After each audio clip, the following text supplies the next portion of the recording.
ก็ขอโอกาสจากพระสงฆ์ทุกรูป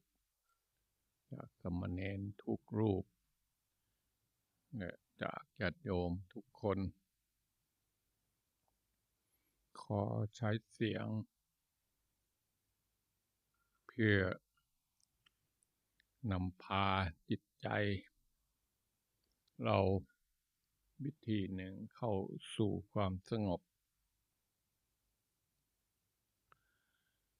ฟังเทศนี่บางทีถ้ามันถูกพอดีอารมณ์กับคนฟังอารมณ์กับคนพูดนั่งฟังหลวงปู่ชาบางวันมันเหมือนกับตัวลอยลืมเจ็บลืมปวดเพราะอารมณ์มันลอยไปตามธรรมธรรมพอดีกับอารมณ์จิตธรรมพอดีกับจิตก็เลยไปด้วยกันบางทีสว่างไม่รู้ตัวเลยนะคนพูดก็ไม่รู้ตัวว่ามันแจ้งนะโดนคนว่าประมาณอย่างนี้นั่งก็เหมือนกันบางทีนั่งลืมตาขึ้นพระเนนไปบิณฑบาตนี้หมดแล้วว่านี่บางทีก็ไปจริงๆแต่เป็นบางวันนั้นมันพร้อมด้วยร่างกายด้วยร่างกายเป็นส่วนหนึ่งของอารมณ์มันแบกมันค้ำกันอยู่มันไปด้วยกันจริงๆเวทนาบางทีไม่รู้ว่ามันมาจากไหนปวดพาปูนั่งนี่รุดแล้วรุดอีกปูแล้วปูอีกหลวงพ่อเทศก็ไม่รู้เทศอะไรนักหนาเบื่อหน่ายไปอย่างนั้นกันนี่คือจิตของเรายังท่องเที่ยวในสงสารเป็นอเนกชาติจริงๆยังไม่พร้อมยังไม่ลงตัวยังไม่อยู่ตัวฉะนั้นการปฏิบัติก็เลยมีการทรมานเนี่ยไม่ทำตามใจตัวเอง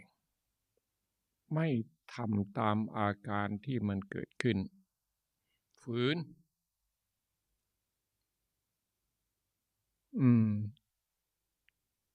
หลวงปู่ทั้งหลายเพิ่นก็สอนแหวกแนวของความคิดของคนเวลาเราปฏิบัติอยู่จะให้มันได้ตามใจตั้งแต่ทานอาหารเอาอาหารสิ่งไหนมันอยากอย่าพึ่งอย่าให้มันอย่าพึ่งให้มันอยากไปอย่าให้มันไป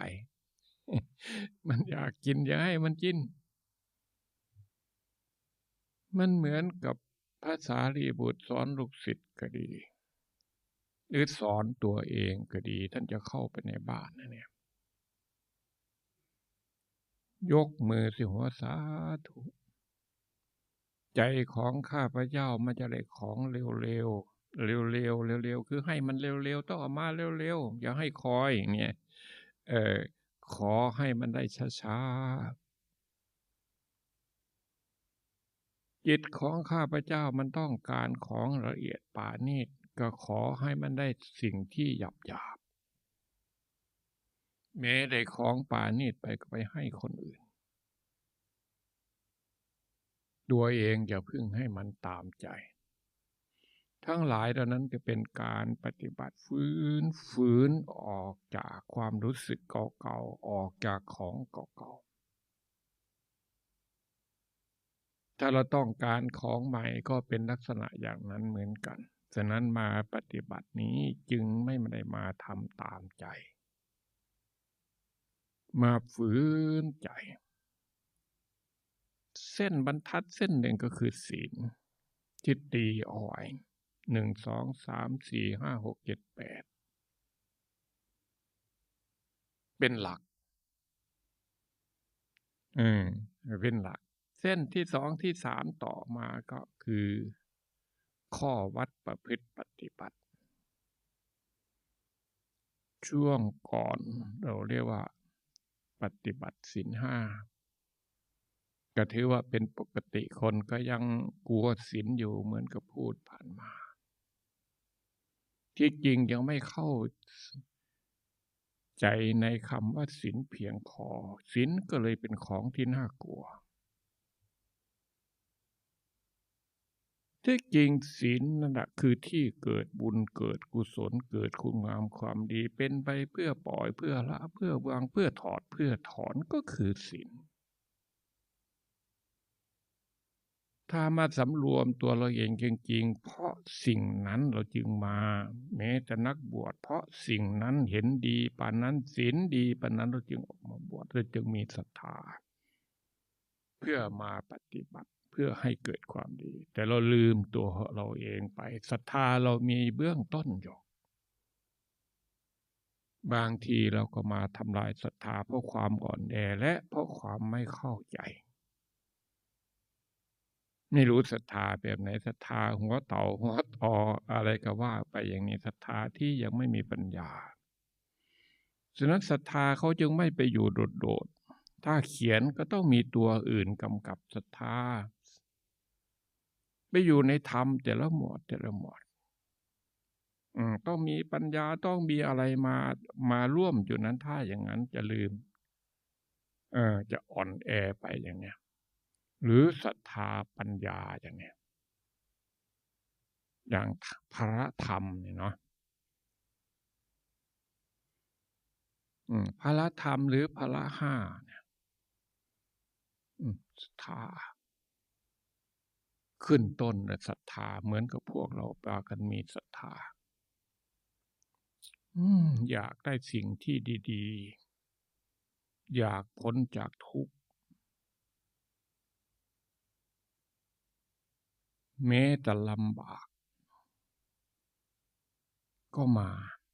หาเวลามาได้เวลามาได้โอกาสให้โอกาสตัวเองมาอย่างเงี้ยแต่ถ้าได้มีศรัทธาอย่างเดียวเนี่ยมันไม่รู้จะมาทำอะไรดีไม่ดีมาทำให้ศรัทธาหมดไปเบื่อหน่ายไปฉะนั้นเป็นพละธรรมคือทำให้เกิดกำลังธรรมที่มีพลังก็จึงอาศัยตัวอื่นเมื่อมีศรัทธามีวิริยะ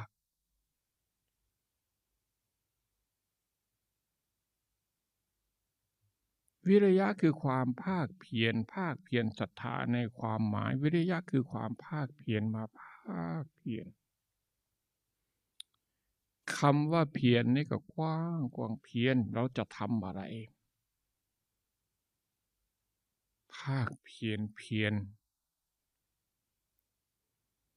วิริยะตัวนี้พูดหลายแห่งเหมือนกับจีนคนจีนเมืองจีนเนี่ยเนาะเขาว่าในเรื่องต่างๆเขาล้อมภูเขาเหลาภูเขาให้เป็นเข็มศรัทธาถึงป่านนั้นถ้าศรัทธาถึงป่านนั้นทำอะไรมันก็ต้องถึงที่สุดแต่ศรัทธาที่ไม่เกิดกำลังศรัทธาที่ไม่มีความเพียรเลยมีแต่ศรัทธามาอย่างนี้ก็โอ้ยอันนั้นก็เบื่ออันนี้ก็อย่างนั้นเนี่ยลำบากเนี่ยศรัทธามีวิริยะอะไรมาวิริยะอะไรอีกก็เลยไม่พอเป็นพลังเลยศรัทธาไป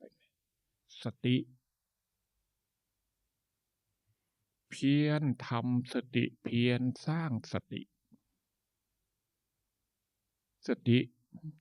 ระลึกได้ในการมาระลึกในการอยู่ระลึกถึงความหมายโอ้สตินี่ก็กว้างขวางอีกอันจะระลึกได้ถึงคุณธรรมต่างๆจิตใจถ้าเราเพียรเข้าไปมันจะระลึกได้ในสิ่งที่ดีๆและระลึกได้ในสิ่งที่ไม่เป็นสาระประโยชน์อีกสิ่งนี้ควรละสิ่งนี้ควรกระทำอะไรมันจะเดินทางไปประมาณนั้นแหละเนาะสติเมื่อได้สติรวบรวมสติควบคุมสมาธิ ถ้าไม่มีสติก็ไม่มีสมาธิสมาธิที่ไม่ได้มาเป็นทางมันก็เป็นพลังไปไม่ได้ฉะนั้นทำแต่ละหมวดทำแต่ละอย่างนะมาอาศัยพิจารณาทำเอามาปฏิบัติอย่างเนี้ยสติสมาธิคือความสงบใจรู้เหตุว่าอันนี้เป็นไปเพื่อความทุกข์อันนี้เป็นไปเพื่อความสงบสุขละสิ่งนั้นเสียปฏิบัติสิ่งนี้ก็เกิดความสงบเมื่อเกิดความสงบก็เกิดปัญญาถ้าธรรมเหล่านี้เกิดขึ้นก็เป็นพลังเป็นภาระธรรมรักษาคุ้มครองตัวเองธรรมนำสุขมาให้จริงธรรมที่ปฏิบัติดีแล้วนำสุขมาให้ตนทบทวนศรัทธาในพระพุทธศรัทธาในพระธรรมศรัทธาในพระสงฆ์ศรัทธาในข้อวัดปฏิบัติศรัทธาในศีลถือว่าเป็นขอพรหมจรรย์ที่บริสุทธิ์แล้วก็เอาสิ่งทั้งหลายเหล่านั้นมาปฏิบัติมาพิจารณาเพื่อสร้างสติสติสติมาวิริยะมาภาคเพียรเพื่อให้มันเกิดสติอย่างหลวงปู่ว่าพุทโธพุทโธพุทโธพุทโธพุทโธก็ดีมันเป็นตัวสร้างสติปฏิบัติธรรมคือสติอย่างเนี้ยพุทโธพุทโธพุทโธพุทโธพุทโธพุทโธได้ต่อเนื่องถ้ายาวไปพอที่เป็นประโยชน์พอที่จะเอาไปทำอะไรได้มันเป็นประโยชน์อะไรมันเอาไปทำอะไรได้เอาไปคิดอะไรได้ไปมองอะไรได้แล้วแต่ถ้ามันแวบหนีพุทโธพุทโธหรือมาไม่มีอะไรเลยอย่างนี้นั่งโซโลอยู่ทินมิทะก็เข้าครอบงำความขี้เกียจเก็บปวดก็เหมือนเบื่อหน่ายอะไรก็เกิดขึ้นประมาณอย่างนี้ฉะนั้นความตั้งใจเราก็เป็นสิ่งสำคัญอันนี้ เราใช้ชื่อว่ากรรมฐานภาวนาหลวงปู่ก็อยากจะพูดกรรมฐานเพื่อเป็นแนวทางแห่งการปฏิบัติเราก็รู้อยู่แล้วแต่พูดก็คงพูดเรื่องเก่านี่แหละกรรมฐานพวกที่ปฏิบัติธรรมจะเรียกว่ากรรมฐานจะพูดถึงกรรมฐานนี่มากแม้แต่พระอยู่ป่าต่างๆหลวงปู่มั่นเองก็เหมือนกันจะพูดกับพวกพระต่างๆพวกเรามันพระกรรมฐานพวกเราพระกรรมฐานต้องทำอย่างนี้คิดอย่างนี้เรียกว่าพระกรรมฐานอีกพระกรมหนึ่งก็อยู่ในบ้านเรามันปริยัติพระปริยัติต้องทำอย่างนี้เหมือนกันต้องท่องหนังสือต้องอ่านหนังสือต้องท่องหนังสือมีอะไรบ้างเอามาสวดเอาประมาณนี้นั่นคือปริยัติ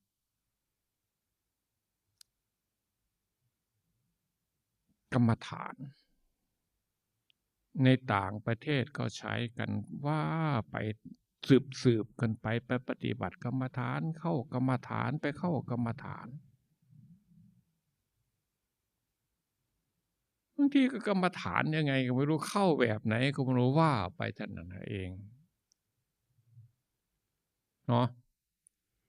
ที่นี่กรรมฐานภาวนา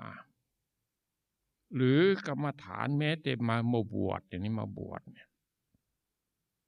อุปชาต้องให้กรรมฐานผู้ที่บวชใหม่ทุกองค์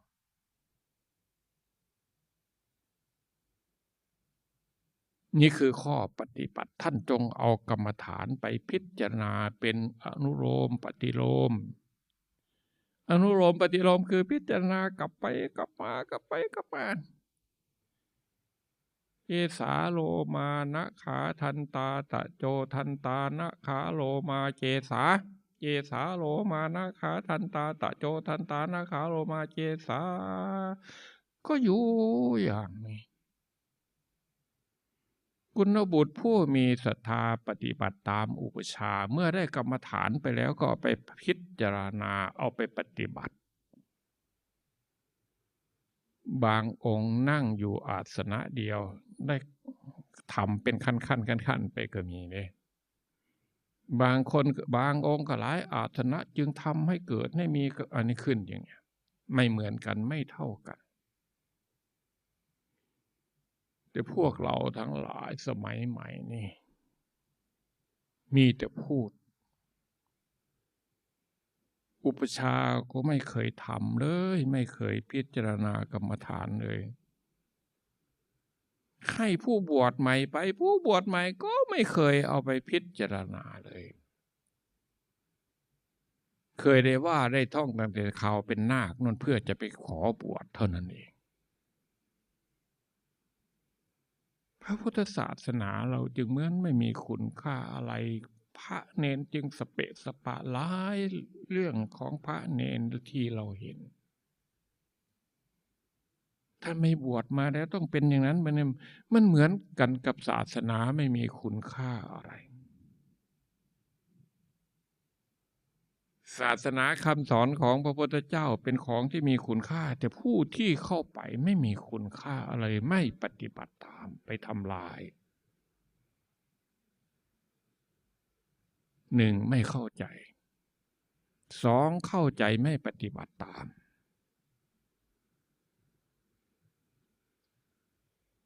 ถ้าผู้ที่เข้าใจเอาไปปฏิบัติตามโอ้นั่นกินทีนี้พูดถึงกรรมฐานในอุปชาที่ให้ลูกศิษย์นักบวชผู้บวชเข้ามาใหม่นี่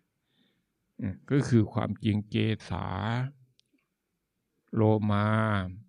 นะขาทันตาตะโจเรียกว่ากรรมฐานห้ากรรมฐานห้าให้กุณบุตรผู้มีศรัทธาผู้ออกมาบวชได้เอาไปพิจารณาเธอจงเอากรรมฐานนี้ไปพิจารณาเป็นอนุโลมเป็นอารมณ์เป็นปฏิโลมนี้คือหน้าที่ของท่านที่บวชมาแล้วก็ไม่ได้ทำหน้าที่ไม่ทำอย่างอื่นไป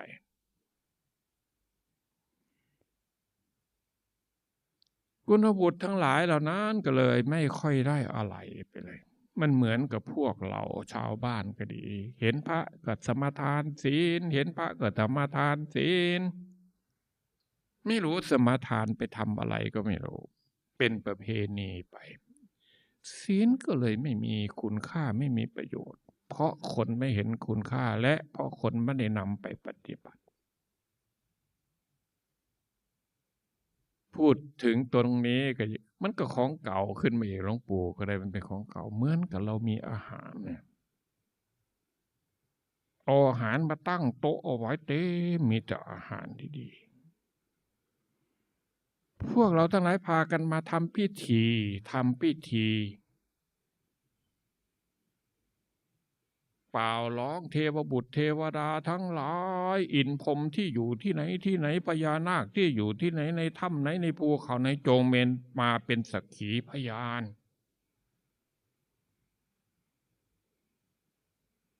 ขอให้อาหารนี้จงสำเร็จประโยชน์แก่พวกเราทั้งหลายทุกคนอะไรประมาณนี้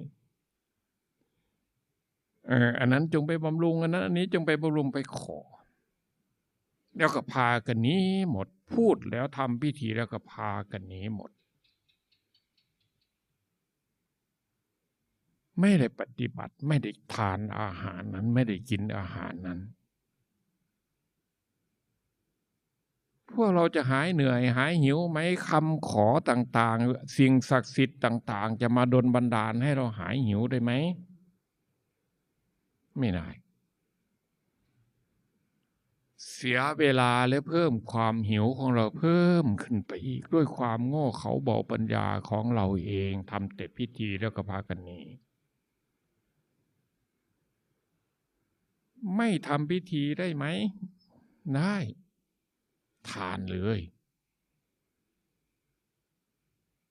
ไม่ต้องอธิษฐานด้วยว่าอาหารนี้จงไปเป็นภราวะปัจจัยเป็นให้กำจัดความหิวให้ข้าพเจ้าไม่ต้องอธิษฐานไม่ต้องบอกแล้วว่าอาหารสิ่งนี้จงไปเป็นบำรุงหัวใจไปบำรุงเลือดไปบำรุงตับไตไส้พุงอะไรไม่ต้องว่าเขาเมื่อเราทำหน้าที่แล้วเขาก็จะไปทำหน้าที่ของเขา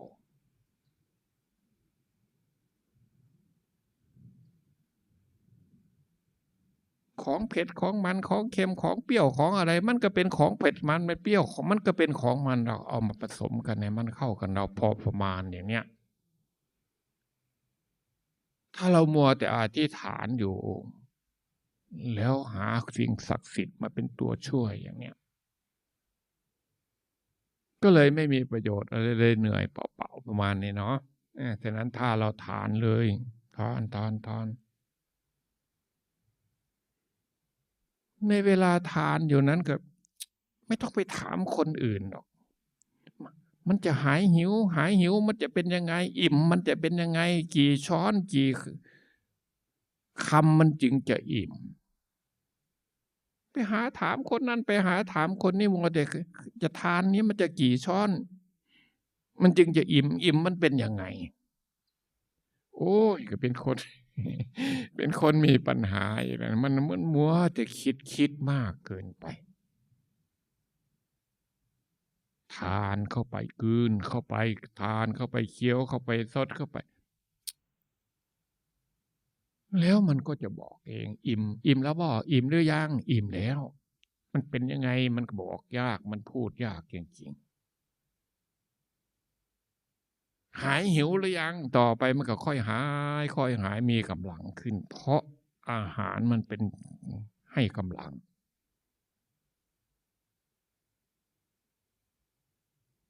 ถ้ามันเป็นพิษถ้ามันเป็นของเมาเราจะอธิษฐานไว้เป็นอย่างอื่นมันก็เป็นไปไม่ได้มันก็เป็นไปตามธรรมชาติของมันดังนั้นธรรมะก็คือธรรมชาติอย่างนั้นจริงๆเรามาปฏิบัติอย่างนี้สงสัยสงบแล้วมันจะเป็นยังไงสงบมันจะเป็นยังไงหลายคนก็หาถามครูบาอาจารย์ไปวัดนั้นบ้างไปวัดนี้บ้างสงบมันเป็นยังไงแต่ไม่เคยนั่งทำความสงบได้นั่งก็นิดหน่อยก็เหมือนกับทานอาหารอย่างที่ว่านี่เองทานเข้าไป2-3ช้อนเฮ้ยไม่เห็นอิ่มเลยขี้เกียจเคี้ยวไม่รู้เปรี้ยวไม่รู้ว่าอะไรก็เลิกทำแล้วก็ไปหาทำอิ่มมันเป็นยังไงทำยังไงมันถึงจะอิ่ม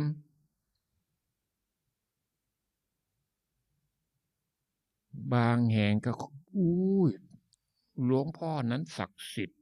สิ่งนั้นศักดิ์สิทธิ์เธอจึงไปขอร้องที่อยากได้อะไรเหมือนกับบางแห่งก็มีพระพุทธรูปใหญ่ๆไปขอที่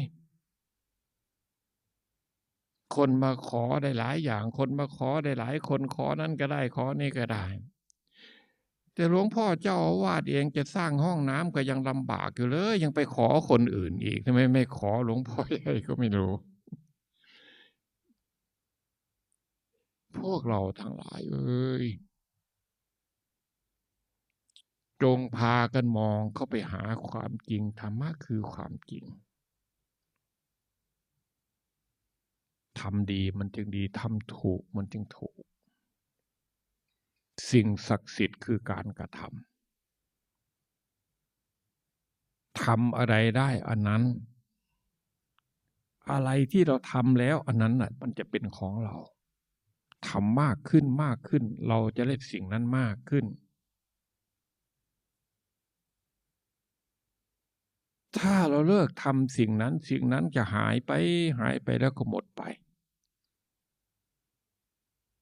พูดถึงความดีและความชั่วเนี่ยความชั่วเราเลิกทำเรา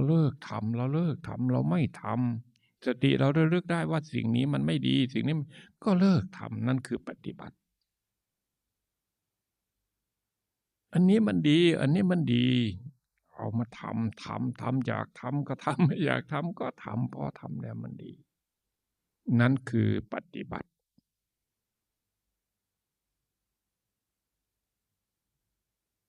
ถ้าทำดีถูกแล้วมันไม่เสียหรอกมันไม่ชั่วมันไม่เลวหรอกเนาะถ้าสิ่งที่ชั่วสิ่งที่ไม่ดีทำแล้วอยากให้มันดีมันไม่ดีหรอกเพราะมันเป็นสิ่งที่ไม่ดีบุญกุศลความดีความไม่ดีเนี่ยเราก็มาพูดกันอยู่ประมาณนี้ดังนั้นกรรมฐานที่นี่กรรมฐานเพื่อสร้างใจกรรมฐานแบบพระวัดป่ากรรมฐานหลวงปู่มั่นกรรมฐานหลวงปู่ชาเบื้องต้นศีลต้องบริสุทธิ์เน้นมากคือศีลเนี่ย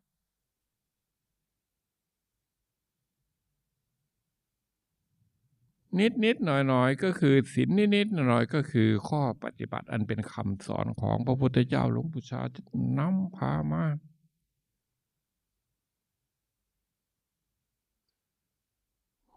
โยมพวกเราทั้งหลายถ้าศีลบริสุทธิ์นี้มันมีพลังจริงๆนะทีนี้มันความบริสุทธิ์เหมือนกับเรา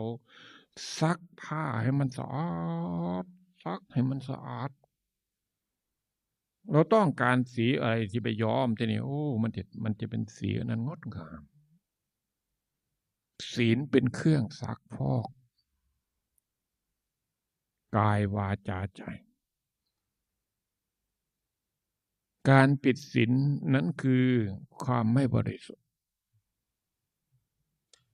เป็นจุดด่างจุดพร้อยจุดบกพร่องอะไรต่างๆนั้นศีลยังตามเข้าไปแก้หมดแม้แต่ชาวบ้านชาวโลกเขาไม่เท่านี้ก็ผิดพอเท่านี้ก็มันต้องผิดบ่ผิดนิดหน่อยมันเหมือนกับคนพระบางพระก็บอกโอ้ยนี่ทุกกฎนิจคีไม่มีอะไรหรอกเสียสละแล้วก็หายอะไรก็พอประมาณหลวงปู่ชาก็ไม่พาประมาทอย่าไปประมาทเข็มเล็กๆถ้าจิ้มเราจิ้มไปทั้งตัวตายได้เหมือนกันนั่นแหละเพิ่นก็ว่าไปเปรียบเทียบให้เรามีกำลังเนาะที่นี่กรรมฐานภาวนา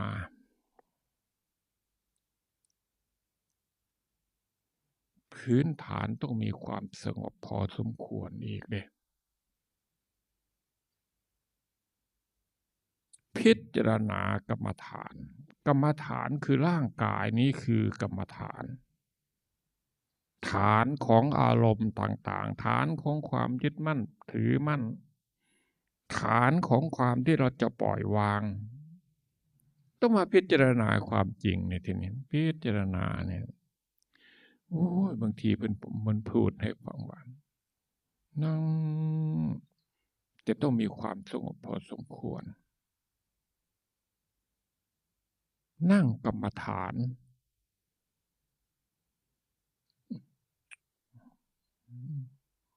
ลอกหนังหัวเอามากองเอาไว้ลอกผมเอาผมมากองเอาไว้ต่อไปเอาหนังเอามากองเอาไว้เอาไปจากหัวเอาไปจากหัวเนี่ยหัวข้างบนหัวเรามีผมเอาออกมากองวางเอาไว้ต่อจากผมลงไปคือหนังศีรษะลอกเอามากองไว้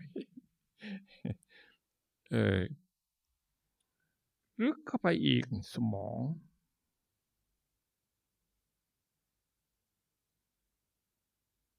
ลายอยู่ในในกระดูกนี่ไหมออกมากองเอาไว้หัวนี่ศีรษะเราเนี่ยเอาหนังออกเอาผมออกมันก็เป็นอีกลักษณะหนึ่งเอาหนังออกอีกสวยไหม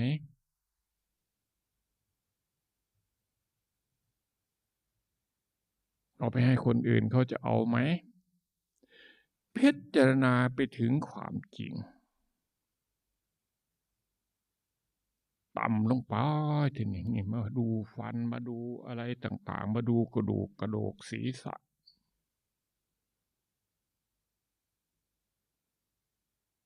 ไล่ลงไปตามลำคอลงไปถึงกระดูกไหปลาร้ากระดูกกัน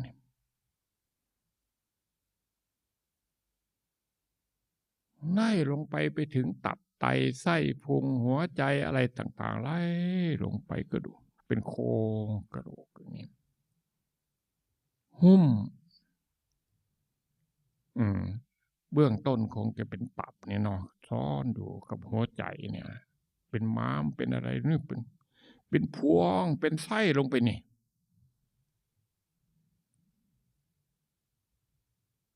ห่อหุ้มอยู่ด้วยฝาผนังคือเนี่ยที่เนี่ยแล้วก็แฝงอยู่เนี่ยก็ลงไปไล่ลงไปอยู่มันเอาเป็นกองเอาไว้เราอยู่ที่ไหนอะไรคือเราอันนี้ก็ขนอันนี้ก็หนังอันนี้ก็กระดูกกันนี่เราไปอยู่ไหนล่ะที่ไหนเรา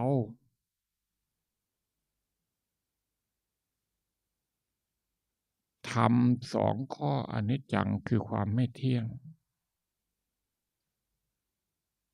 อนัตตาคือความไม่ใช่ตัวไม่ใช่ตนเมื่อมันรวมกันอยู่ก็เหมือนกับเป็นตัวเป็นตนเป็นกายเป็นกายรวมเป็นคนนั้นเป็นคนนี้2 อันนี้มันอยู่ด้วยกันมันในได้หลายเราสมมติว่า1กายกับใจใจคนไม่ค่อยรู้จักหรอกไม่รู้ใจคืออะไรใจอยู่ที่ไหนรู้อยู่ว่าเสียใจไม่รู้มันเสียตรงไหนมันรู้อะไรมันเสียเจ็บใจไม่รู้มันเจ็บใจแบบไหนก็ไม่รู้เรามารู้ทางกายเจ็บมือเจ็บเท้าเจ็บนู่นเจ็บนี่เรารู้เพราะกายมันเป็นของหยาบ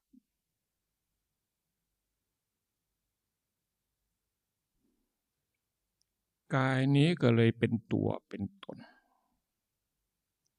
เราก็เลยมาทนุถนอมแต่กายนี่ตั้งแต่ผมนนมานั่นไม่รู้เอาอะไรมาใส่เอาอะไรมาทาเอาอะไรมาผูกเอาอะไรมาใส่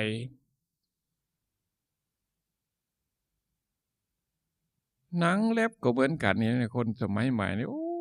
วัยรุ่นในสมัยใหม่เล็บมันอะไรมาใส่เล็บของเขาก็ไม่รู้มันก็เป็นของปลอมของอะไรเป็นมันมาย้อมใจเพื่อให้เรายึดถือให้มากเพื่อให้มันสวยงามให้เรายึดถือให้มากมันเป็นอาหารของกิเลสตัณหามันเป็นอาหารของความทุกข์ไปหมดเราจะทำเพื่อความทุกข์ซะเป็นส่วนมากแต่จิตนี้จึงทุกข์จิตนี้จึงไม่สงบจิตนี้จึงไม่สบายจิตนี้จึงมายึดถือมั่นในสิ่งที่ไม่เที่ยง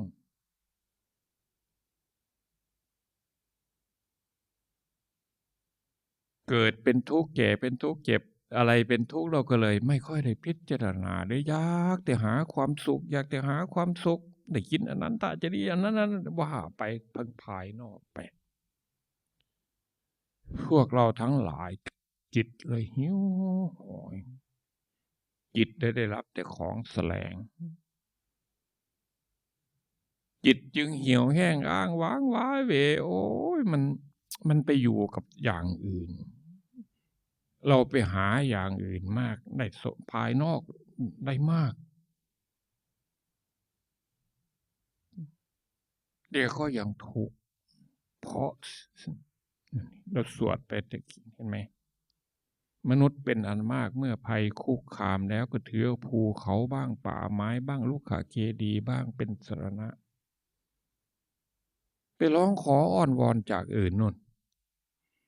นั้นไม่ใช่สรณะอันเกษมเลยนั้นไม่ใช่สรณะอันสูงสุดเลยเพราะไม่ใช่เกษมไม่ใช่สูงสุดเขาไปอาศัยสรณะแล้วจึงพ้นจากทุกข์ทั้งปวงไม่ได้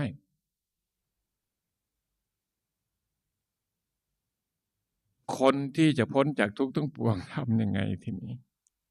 เพิ่งก็บอกต่อไปเห็นไหมคนไหนมาถือพระพุทธพระธรรมพระสงฆ์ เห็นอริยสัจธรรม4ประการ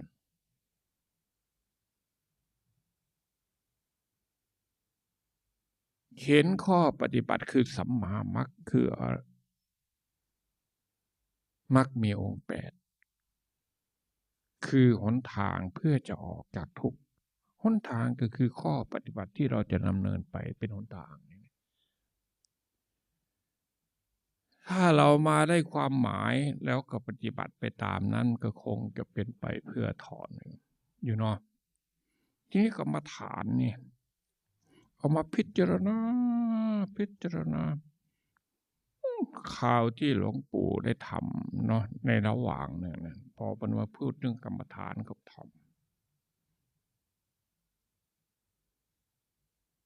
มันจะเห็นซากศพมันจะเห็นอะไรบางที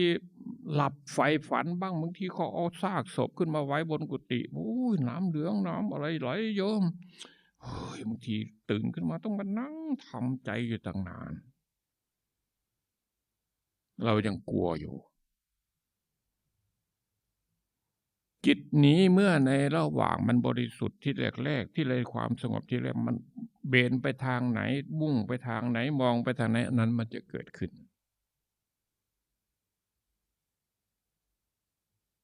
หลับตามองไป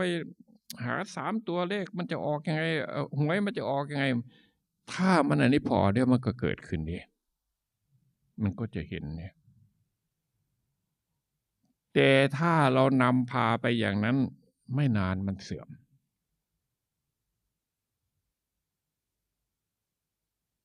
เพราะสิ่งทั้งหลายเหล่านั้นมันเป็นไปเพื่อความเสื่อมไม่ใช่หนทางไม่ใช่ข้อปฏิบัติของพระอริยเจ้าไม่ใช่สัมมามรรคไม่ใช่มันออกนอกทางไปสนองความอยากไปฉะนั้นพระบางองค์เขาปฏิบัติไปหรือโยมบางคนปฏิบัติไปรู้แบบนั้นแบบนี้รู้ใช่อยู่แต่ถ้าเราไปทำตามแล้วมันก็จะเสื่อม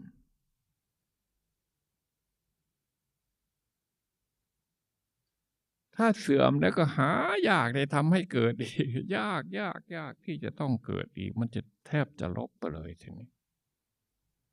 มาบวชใหม่ศึกไปแล้วมาบวชใหม่หรือไปหลงเล่นอันนี้ไปแล้วกลับมาพิจารณาอีกก็ยากที่จะต้องเกิดอีกต้องเอาอย่างแข็งแรงอีกมากกว่าเก่าอีกเลยมันจึงจะเกิดขึ้นอีกนี่มานั่งพิจารณาไปเห็นเอามากองเอาไว้มันเป็นตัวคลายความยึดมั่นถือมั่นเป็นฐานเป็นกรรมฐานกรรมคือการกระทำฐานคือตั้งฐานแห่งความจริงได้พิจารณาอย่างนั้นมันก็สลายในความอยากในความรู้สึกไปหาตัวหาตนไม่มีจริงๆ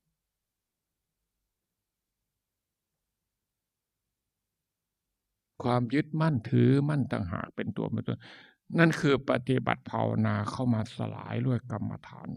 แต่โยมพูดมันก็เหมือนกับง่าย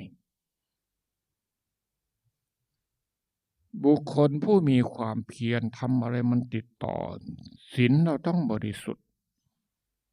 ถ้าอย่างมันก็ออกนอกทางไปอีกเหมือนกันเป็นสิ่งนั้นเป็นอันนั้นเป็นอันนี้ไปอีกเหมือนกันไม่บริสุทธิ์ธรรมก็ไม่บริสุทธิ์อันนั้นมันจะเกิดขึ้นบางทีก็เกิดขึ้นไวสำหรับคนบางคนพอได้แนวความคิดทำไปทำไมไม่นานเกิดขึ้นก็มีแต่ระวังเนาะระวังมันจะหลงทันกรรมฐานปฏิบัติไปเพื่ออะไรปฏิบัติไปเพื่อคลายความกำหนัดย้อมใจความกำหนัดการถือตนถือตัวกิเลสตัณหามันอาศัยอยู่อาศัยกายนี่ตัวตนมันอาศัยกายนี่ปฏิบัติเพื่อหาความจริงของร่างกาย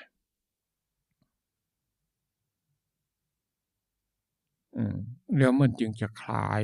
ยความกำหนัดคลายความอยากคลายไปเพราะมันไม่มี แต่ก็หลงกรรมฐานนี่ถ้าทำไปถ้าไม่อาศัยครูบาอาจารย์อาศัยอารมณ์อย่างเดียวที่มันเกิดขึ้นมันก็อาจจะออกนอกทางไปเห็นเป็นอย่างอื่นไปอยากจะเบื่อหน่ายบางทีมันเบื่อหน่ายไม่อยากจะอยู่เลยโอ้ยมันเห็นแต่ความลำบาก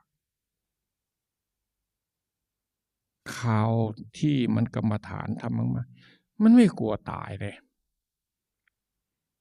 ทำไมมันจะไม่กลัวตายเพราะอยู่ไปความตายนี้มันอยู่กับเราอยู่แล้วเราเกิดแล้วมันต้องตายบางทีมันคิดง่ายๆอย่างเนี้ยโอ้ยมาเห็นความลำบากแต่ละวันต้องอาบน้ำต้องแปรงฟันต้องหาอยู่ต้องไปบิณฑบาตแล้วต้องมาฉันต้องมากวาดลานวัดต้องมาทำอันนั้นอันนี้สารพัดอย่างอุ้ยอยู่ไปไม่เห็นมีประโยชน์อะไรอย่างนี้มันก็เกิดขึ้นอืมมันก็จะล่อเราหนีอีกแล้วถ้าเราไปเชื่อมันก็จะพาออกนอกทางไปอีกแล้วดังนั้นบางทีกรรมฐานกรรมถอกกรรมหลอกกรรมอะไรเกิดขึ้นหลายอย่างวิปลาสต่างๆเกิดขึ้นได้อีกเหมือนกันถ้าเราไม่อาศัยหลักคือผู้รู้ดังนั้นผู้รู้จึงเป็นหลักพุทโธพุทโธคือผู้รู้ถ้าเรามายับยั้งเอาไว้ตรงนี้อะไรมันจะเกิดขึ้นมันเกิดขึ้นเราไม่ให้ฐานมันอยู่เดี๋ยวมันก็สลายไปเดี๋ยวมันก็สลายไปมันไม่มีที่อยู่เกิดขึ้นมาเพื่อให้เรารู้ว่าไอ้นี้ก็มีอันนี้ก็มีสิ่งนี้ก็มีสิ่งนี้ก็มีถ้าเรารู้มันแล้วมันจึงจะดับถ้าเราไม่รู้มันมาอีกก็ไม่รู้สิ่งที่หัวเราะก็หัวเราะสิ่งที่ร้องไห้ก็ร้องไห้อย่างเนี้ยเดี๋ยวมันก็มาอีกมาเพื่อให้เราเข้าใจมาเพื่อให้เรารู้อันนี้คืออะไรมาดูที่ใจเราเนี่ยหลวงปู่ชาก็ยกตัวอย่างไปอยากดูเครื่องบินให้ไปคอยดูที่สนามบินอย่าไปตามดูมันแล้วจะไม่เห็นมากมันไปไหนมันก็จะมาลงที่สนามมันอยากดูรถไฟก็ไปดูที่หัวลำโพงแต่หลวงปู่ก็ว่าไปอีกอยากดูรถก็ไปดูที่คิวรถเดี๋ยวมันก็จะมาให้ดูอยากดูอารมณ์ต่างๆจึงมาดูที่ใจเราเนี่ยอันนี้คืออะไรอันนี้คืออะไรถ้าเรามีสติมันก็จะมาให้เรามีผู้รู้เบื้องต้นหลวงปู่ก็บอกว่าเนี่ยทำเหมือนกับทำหลุมเอาไว้อันนี้จังอันนี้มันก็ไม่เที่ยงกวาดมันลงหลุมไปนี่ทุกข์มันเกิดขึ้นอันนี้มันก็ไม่เที่ยงนี่กวาดมาลงนี่อันนี้จังทุกขังอนัตตาเกิดขึ้นธรรมทั้งหลายเนี่ยวนเวียนมาอยู่นี่นะผู้รู้เราเพียงพอไหมทีนี้มันเกิดมาจากความเพียรนี่แหละโยมไม่ลูกหลานเลยความเพียรความอดทนจึงมากพอที่จะเข้าไปรู้อารมณ์ทั้งหลายเหล่านี้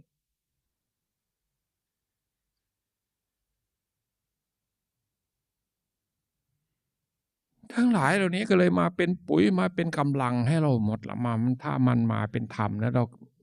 ก็สบาย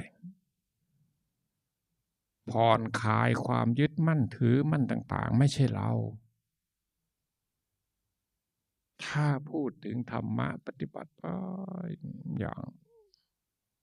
มหาสติปัฏฐานนะถ้าเราไปถึงธรรมเกิดขึ้นเป็นมหาสติปัฏฐานกายานุปัสสนาสติปัฏฐานสติพิจารณาสติพิจารณาสติที่กลั่นกรองสติที่ผ่านการฝึกสติที่เข้าใจในธรรมต่างๆมาแล้วเนี่ยยิ่งมาเป็นกายานุปัสสนาในสติปัฏฐานสติพิจารณาเห็นกายในกายในกายเห็นกายในกายเรานั่งอยู่เนี่ยมันเจ็บมันปวด เรายึดมันเลยเนี่ยมันเป็นของเราเราปวดเราปวดเราปวดนี่คือความยึดมั่นถือมันว่ามันเป็นของเราเราจึงปวดเราจึงเจ็บโอ้ยเราเก็บมันเป็นเราภาวนาต้องเอาชนะสู้มันความเพียร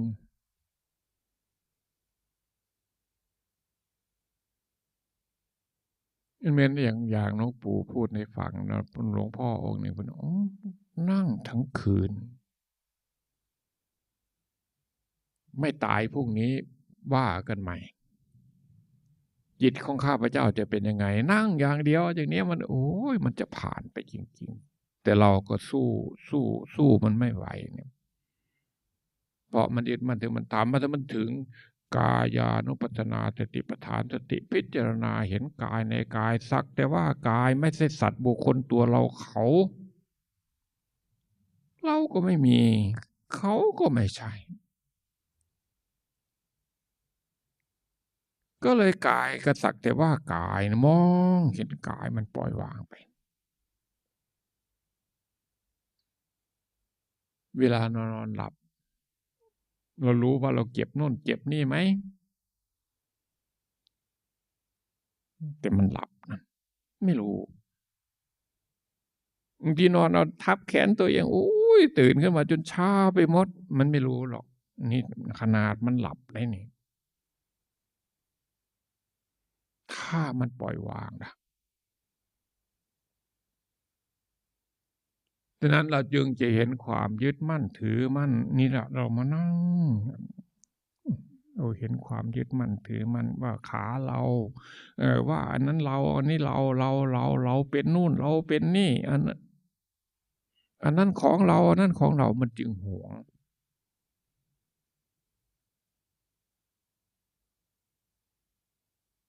การฝึกอย่างนี้การทำอย่างนี้ให้มากนั่งต่อสู้มันจึงคลายออกไปกำแพงตัวนี้กำแพงตัวนี้ก็หนาใหญ่มากในการยึดมั่นถือมั่นในร่างกายนี่กลัวมันจะทะลุออกไปหากายานุปัสสนานี่ก็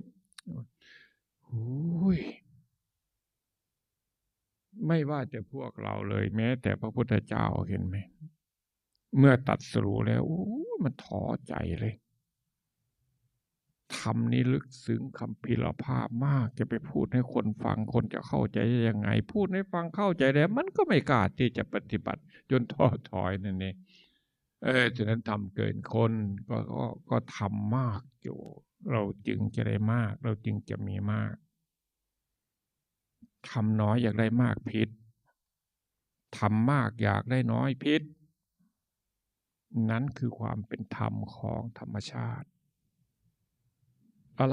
ไรกูมันกันทำเท่าไรได้เท่านั้นดังนั้นสิ่งศักดิ์สิทธิ์จริงๆคือการกระทำหลวงปู่ก็เลยบางทีก็ใช้คำว่าโยมอยากให้ใจตัวเองสงบแต่โยมไม่เคยทำความสงบใจเลยหาแต่สิ่งแสลงใจมาให้ใจตัวเองแสวงหาแต่ความสนุกสนานร่าเริงเพลิดเพลินการอยู่กันกินให้สบายนั่นคือความวุ่นวายส่วนมากจะเป็นความวุ่นวายจิตของเราจึงวุ่นวายดังนั้นพวกเราทั้งหลายถือว่าเป็นผู้โชคดีมีบุญเก่า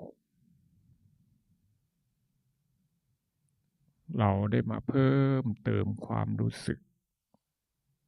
มาสร้างบารมีวันต่อไปวันนี้พูดกรรมฐานเนี่ยฟังนิดหน่อยเอาไปต่อเติมเอากรรมฐานคือความจริงของชีวิตมาพิจารณาแต่ต้องอาศัยความสงบเลยอาศัยศีลบริสุทธิ์ด้วยอาศัยความสงบพอสมควรเราจึงจะพิจารณากรรมฐานเห็นไปตามธรรมชาติ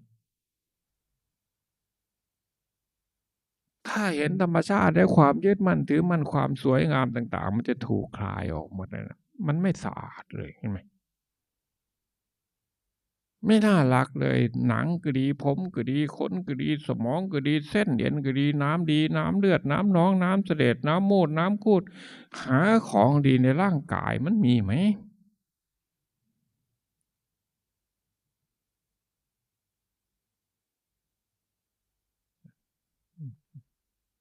เอาเพิ่มเติมอีกอันหนึ่งนิดหน่อยแล้วก็เลยครูบาอาจารย์สอนนักบวชมาให้รู้จักปัจเจเวกทั้งสี่ถ้าบวชมาไม่เข้าใจไม่รู้ปัจเจเวกนี่นี่เราก็ไม่รู้ข้อปฏิบัติอีกเหมือนกันอย่างนี้ก็ดีเนาะรู้จักเฉยๆแต่ไม่ได้เอานำมาปฏิบัติก็เป็นปัจเจเวกในหนังสือไปอีกละภาษาโบราณเก่าๆบวชมาต้องรู้จักปฏิสังขายโยถ้าอย่างนั้นจะตายเป็นควายพระเนนก็ท่องปฏิสังขายโยในโสจิวรังปฏิเสวามิยาวะเทวะสีตัสสะปฏิคาตายะเราว่าอยู่แม้แต่บางทีบางแห่งพระเจ้าพระสงฆ์เพิ่นก็เหมือนกันก่อนที่จะฉันอัจฉมยาตอนเช้ามาปฏิสังขายโยนิโสบินดาปาตังปฏิเสวาเมยาวาเทวะเราจะพิจารณาก่อนเราจึงจะฉันอาหารบิณฑบาตว่าอยู่แต่ไม่ได้พิจารณาว่าตามตัวหนังสือมันเฉยๆแต่ขาดการพิจารณาเนี่ยพิจารณาทำอย่างนั่งสมัยก่อนนี่หลวงปู่ชาบางวันก็ต้องพาไม่ให้เอาอาหารใส่ฝาบาตรรวมลงในบาตรทั้งหมดแล้วก็นั่งมองนั่ง20-30 นาทีจึงพาฉันดูที่อาหารนี้เนี่ยแต่ยังไม่ได้เอามาใส่ปากมันอยู่ในบาตรนะมารวมกันมันก็ยังเป็นของมันของน่ากินมันยังสวยงามไงพอเอามาใส่ปากเราเคี้ยวสักหน่อยมาคลุกคลีกับน้ำลายนี่น้องคายออกมาดูทีคายออกมาใส่มือนี่แม้แต่เราเองจะกลับเอาเข้าไปกินอีกก็ยังสะอิดสะเอียนอยู่เนาะถ้าไปให้คนอื่นนี่อุ้ยคนอื่นนี่ไม่เอาเลย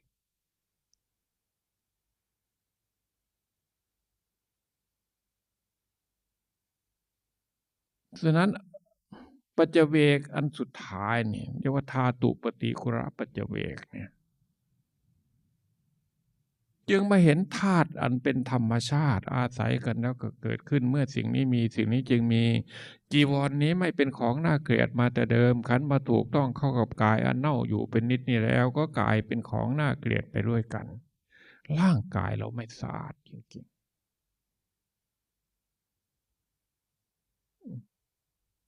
หลวงปู่จันทร์ก็ไล่กรรมฐานเวทหลวงปู่จันทร์นี่ก็ดีโอ้ยมีแต่คุ้มขี้เพิ่นเดี๋ยวว่าไปอีกนะขี้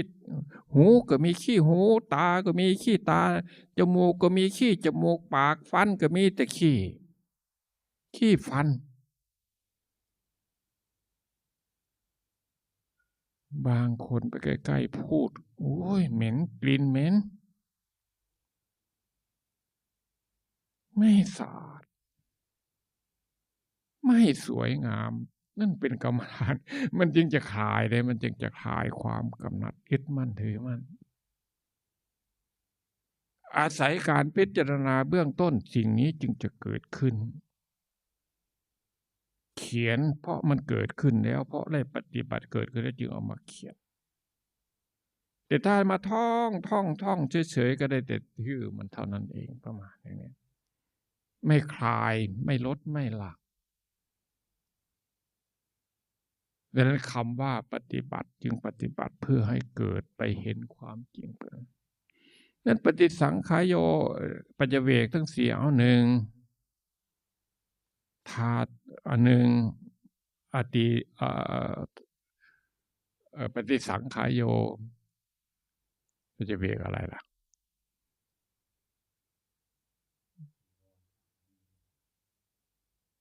ชื่อปัจเจเวกปฏิสังขายโยอะไรธรรมยัง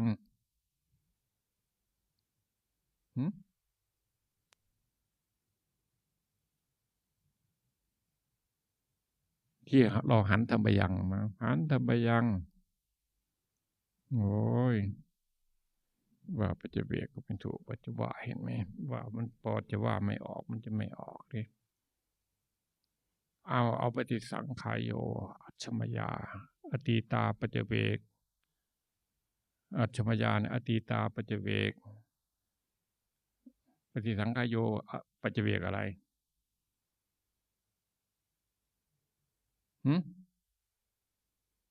โอ้ยแล้วมันน้อยหลวงปู่ทำไมลืมไปปฏิสังขายโยเราจะพิษตังคณิกะปัจเจเวกปฏิสังขายโยตังคณิกะปัจเจเวกอตีตาปัจเจเวกอภินนหะปัจเจเวกธาตุปฏิกุระปัจเจเวกนี่ปัจเจเวกทั้งสี่ตังคณิกะปัจเจเวกคือปฏิสังขายโยเช้ามาให้พิจารณา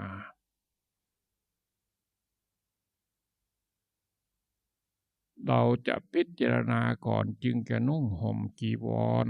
เราจะพิจารณาก่อนเราจึงจะฉันอาหารบิณฑบาตเราจะพิจารณาก่อนเราจึงจะใช้สอยเสนาสนะเราจึงจะบริโภคคีรณาเภสัชพิจารณาก่อนเพื่ออะไรมานุ่งห่มจีวรเพื่ออะไรทำไมเราต้องมานุ่งห่มจีวรเราจะเห็นความหมายของการมาการอยู่ของเรานี่คือปัจเจเวกปัจเจเวกคือการพิจารณาถ้าขั้นตอนต่อไปกับปัจเจเวกขณะญาณมันต่อไปหาญาณญาณคือความรู้ญาณคือวิปัสสนาคือความรู้นั่นเองมันจะเข้าใจว่าเนี่ยเรามานุ่งห่มจีวรเพื่ออะไรเราไม่มีกางเกงหรือเราไม่มีเสื้อหรือทำไมเราต้องเอาผ้าจีวรมานุ่งห่มนี้คือผ้ากาสาวพัสมรดกตกทอดมาจากพระพุทธเจ้าผู้นุ่งห่มอย่างนี้คือนักบวชบวชเพื่ออะไรทำไมต้องมาบวชไม่มีญาติไม่มีพี่ไม่น้องไม่มีที่อยู่ที่กินหรือจึงมาบวชไม่ใช่บวชมาเพื่อปฏิบัติธรรมกรรมฐานบวชมาเพื่อทำตามพระพุทธเจ้าหลวงปู่ชาก็ให้ความหมายต่อไปอีกเราไม่ใช่คนไม่มีอยู่ไม่กินจึงมาบวชเราไม่ใช่ไม่มีที่หลับที่นอนเราจึงมาบวชเราไม่ใช่ไม่มีไม่ได้คุยกันมาบวชฉะนั้นมาบวชเพื่อปฏิบัติตามคำสอนของพระพุทธเจ้าไม่ได้มาบวชเพื่อกินไม่ได้บวชเพื่อนอนไม่ได้มาบวชเพื่อคุยกันโอ้ยหลวงปู่ชาเจ็บละเอียดมาให้เราพิจารณามางั้นกินพอประทังร่างกายพอได้ประพฤติพรหมจรรย์ตามปัจเจเวกเนี่ยเช้าลืมไปพิจารณาอยากเกินไปตอนเย็นมาเนี่ยอัจฉมยาปัจเจเวกคิตวายยังกีวรังเช้าเราลืมพิจารณาไปตอนเย็นมาเราเอามาพิจารณาเรียกว่า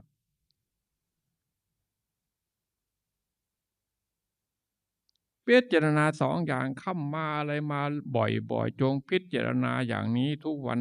เถิดก็คืออภินาหะเรามีความแก่เป็นธรรมดาเรามีความเจ็บไข้เป็นธรรมดาเรามีความตายเป็นธรรมดาเราจะต้องพัดภาคจากของรักของชอบใจทั้งหลายทั้งปวงไปร่างกายนี้วันหนึ่งเราต้องทิ้งจะบำรุงยังไงทำดีกับมันยังไงต้องทิ้งคือตายอยู่ในฐานะอะไรอยู่ในวันหนึ่งต้องตายเพราะเราเกิดแล้ว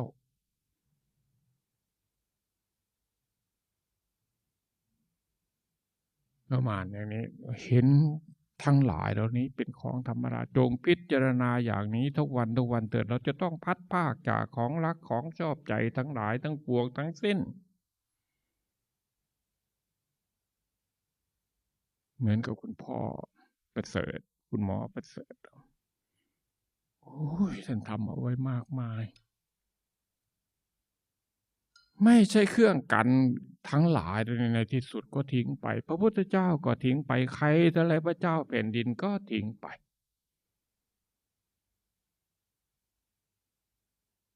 ไม่วางจำเป็นก็ต้องวางไม่ทิ้งในที่สุดก็จะต้องทิ้ง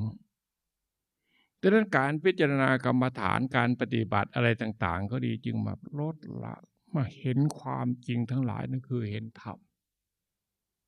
ยังให้พิจารณาบ่อยๆพิจารณาเรื่อยๆจิตใจแล้วมันจะคุ้นเคยทีนี้อันสุดท้ายปัจเจเวกอันสุดท้ายตังคณิปฏิกุระปัจเจเวกจีวร นี้ยะท่าปัจจยังปวัตตมานางทาตุมัตตเมเวตังยะติทางจีวรังผ้าจีวรทั้งหลายตัวนี้ไม่เป็นของน่าเกลียดมาแต่เดิมขันมาถูกต้องเข้ากับกายอันเน่าอยู่เป็นนิดนี่แล้วก็กลายเป็นของน่าเกลียดไปด้วยกันอาหารบิณฑบาตทั้งหลายทั้งปวงไม่เป็นของน่าเกลียดมาแต่เดิมขันมาถูกต้องเข้ากับกายนี้ก็กลายเป็นของน่าเกลียดไปด้วยกันทำใจไปทำใจไปพร้อมกับการปฏิบัติพร้อมกับทำความสงบพร้อมกับการพิจารณาไปใจเราจะเข้าไปสู่ความจริงไปเห็นความจริงดังคอยคลายออกคลายออกคลายความยึดมั่นถือมั่นต่างๆนั่นก็คือคลายความทุกข์ออกเข้าไปเห็นความจริงนั่นคือข้อปฏิบัติก็คงเพื่อเป็นไปอย่างนี้ดังนั้นปฏิบัติจึงเป็นไปเพื่อลดละแห่งความทุกข์อย่างที่ว่างั้นวันนี้ก็เลยนำมาเป็นก็ไม่ละเอียดเราก็เอาไปละเอียดไปพอเป็นคร่าวๆเป็นเรื่องไปเนาะฉะนั้นก็อนุโมทนากับพวกเราทั้งหลายทุกคนสมณเณรน้อยตัวน้อยเองโอ้ยหลวงปู่ไม่เคยได้ฟังเลยนุ่นน้อยเอ้ยนี่น้อยโชคดีฟังแล้วเอาไปพิจารณาจิตยังบริสุทธิ์อยู่ตัวน้อยเนี่ยยังไม่มีอะไรกุ้มลุมอะไรมากมายความง่วงเท่านั้นนะมันยังจะมาอันนี้เราอยู่แต่มันถ้าทำจะทำและเร็วและไวกว่าพระก็เหมือนกันบวชเข้ามาถ้าได้ปี1ปี2ปีแรกๆนี่แหละนี่ถ้าทำมันยังบริสุทธิ์ถ้าคอยไปปี3ปี4มาจริงจะมาทำนี่โอ้ยมันเสียหายไปเลยมันยากมันภาระอย่างอื่นมันเข้ามาแทนไปหมดเนี่ยมันจะยากดังนั้นหลวงปู่ก็ได้จะปีแรกๆมันตั้งใจทำอย่างเดียวเมื่อสอนครูบาอาจารย์สอนก็ทำเพิ่นก็ให้โอกาสจริงๆพาทำด้วยนี่มันก็เลยได้ทำนะก็เลยได้ทำฉะนั้นเราถึงไม่ได้เมตแต่ต้นๆได้มาทำกลางๆก็ได้ทำอย่างที่เราทำนี่แหละฉะนั้นก็ขอครั้งที่3นะเพราะอนุโมทนากับพวกเราทั้งหลายบุญกุศลทั้งหลายที่เราได้ทำตั้งใจทำสามเณรน้อยก็ดีญาติโยมก็ดีพวกเราทั้งหลายทุกคนก็ดีขอจงเป็นภละวะปัจจัยเป็นกุศลส่งให้คนสำคัญของเราก็คือคุณพ่อคุณหมอประเสริฐที่ท่านได้ล่วงลับไปนี่คือที่อาศัยทั้งหลายเรามาที่นี่เพราะท่านนั้นบุญกุศลที่เกิดขึ้นกับส่วนขอให้ท่านได้รับรู้อย่างทราบและอนุโมทนาร่วมกับพวกเราถ้าตกทุกข์ก็ขอให้พ้นจากทุกข์ถ้ามีสุขก็ขอให้มีสุขยิ่งขึ้นไปพร้อมทั้งพวกเราทั้งหลายทุกคนด้วยขอให้กรรมฐานขอให้จุติปัญญาของพวกเราทั้งหลายด้วยข้อปฏิบัติด้วยสัจจะความจริงใจศรัทธาที่เรามาขอให้เป็นไปเพื่อลดทุกข์พ้นทุกข์ไปเรื่อยๆเรื่อยๆเนาะอ้าวสาธุ